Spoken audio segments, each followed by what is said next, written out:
നമസ്തേ നമസ്തേ നമസ്തേ. ശ്രീ മഹാദേവൻ നിങ്ങളെല്ലാവരും അനുഗ്രഹിക്കട്ടെ. എല്ലാ ഗുണങ്ങളും ഐശ്വര്യങ്ങളും സമൃദ്ധികളും എല്ലാം ശ്രീ മഹാദേവൻ തരട്ടെ. എല്ലാവർക്കും വേണ്ടി പ്രാർത്ഥിക്കുന്നുണ്ട്. നമ്മൾ ഈ ആഴ്ച പറയാമെന്ന് വെച്ചാൽ ഇടവക്കൂർ നക്ഷത്രം. അപ്പോൾ കാർത്തിക, രോഹിണി, മകേര്യം ഇവയാണ് ഇടവക്കൂറിൽ വരുന്ന നക്ഷത്രങ്ങൾ. കാർത്തിക 2, 3, 4 പാദങ്ങൾ, രോഹിണി, മകേര്യം ഇത് എന്നിവയാണ് ഇടവക്കൂർ നക്ഷത്രങ്ങളെ. ഇതൊരു സങ്കടാവസ്ഥയാണ് ആ നക്ഷത്രക്കാർക്ക്.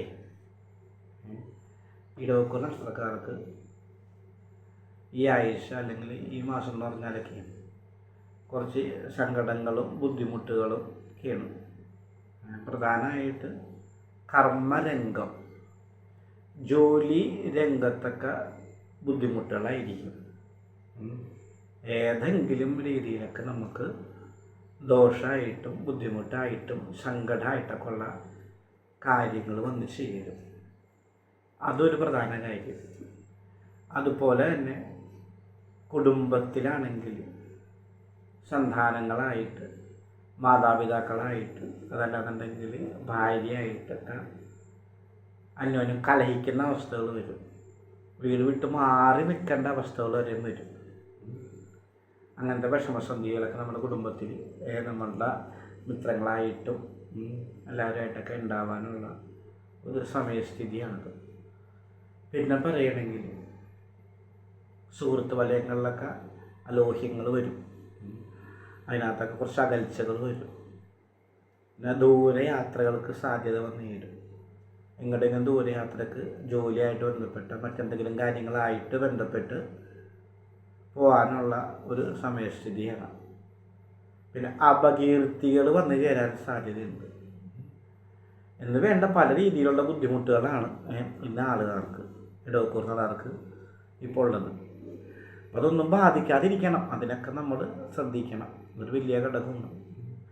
കർമ്മരംഗത്ത് ബുദ്ധിമുട്ടുകൾ, കുടുംബത്തിലെ ബുദ്ധിമുട്ടുകൾ, സുഹൃത്ത് വലയത്തിലെ ബുദ്ധിമുട്ടുകൾ, ദൂരയാത്രയ്ക്ക് സാധ്യതയുണ്ട്.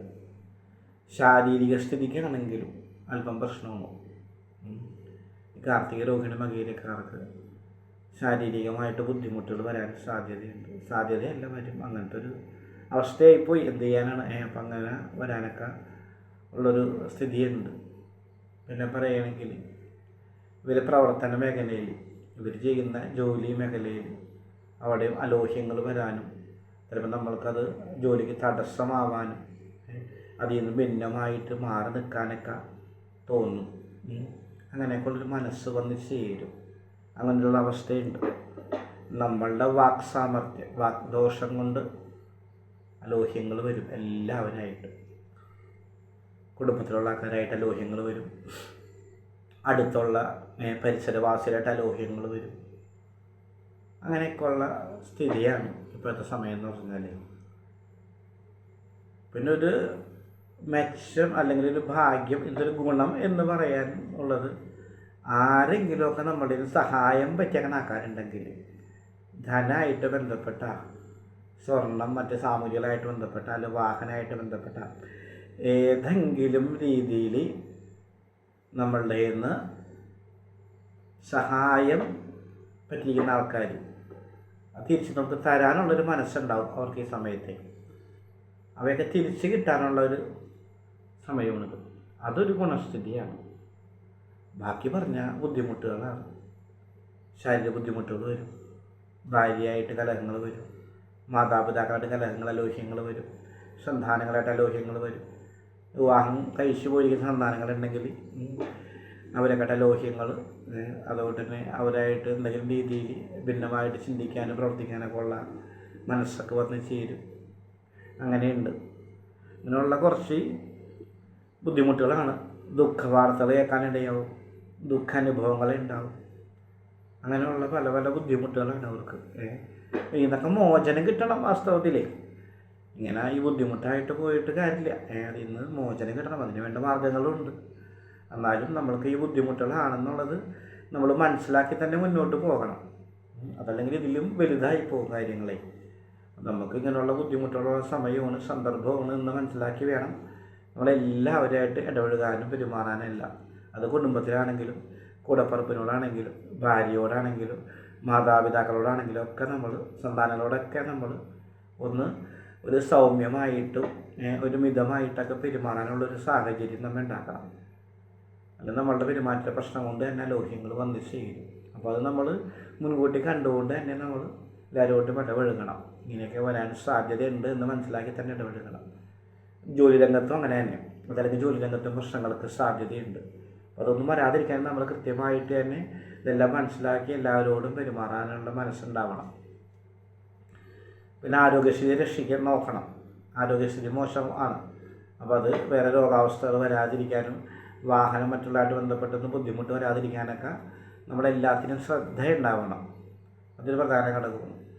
ധനമായിട്ട് ബന്ധപ്പെട്ട് നമ്മൾ കൊടുത്താക്കണ ആൾക്കാർ, നമ്മളുടെ സഹായം പറ്റിയ ആൾക്കാർ തിരിച്ചു തരാൻ സാധ്യതയുണ്ട്.